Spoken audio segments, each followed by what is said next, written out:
Le roi Mohamed VI du Maroc est intervenu à la télévision hier soir pour promettre une monarchie parlementaire et démocratique, ce qui veut dire que ses pouvoirs politiques seront désormais limités. Les détails sur ce qui va changer avec Claire Ferru.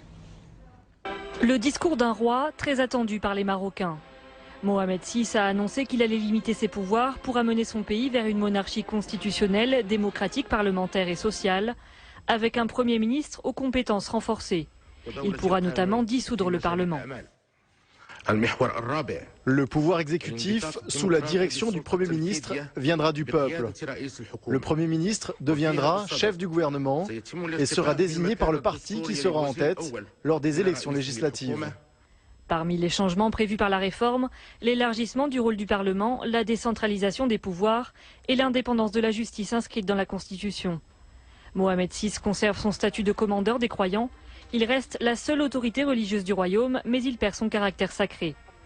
Le roi souhaite également que certains droits soient garantis par la Constitution, comme l'égalité entre les hommes et les femmes. Faire entrer dans la Constitution tous les droits de l'homme tels qu'ils sont admis à travers le monde en garantissant leur pratique, c'est ce qui fera de la Constitution marocaine la Constitution des droits de l'homme. Les Marocains sont appelés à se prononcer sur cette nouvelle Constitution par un référendum populaire au mois de juillet. Ce sera à eux de dire s'ils ont été convaincus par le discours du roi. Alors justement, quel impact cette réforme aura-t-elle réellement sur le pays? On va écouter l'avis d'Agnès Levallois, elle est spécialiste du monde arabe et du Moyen-Orient et elle était notre invitée hier soir.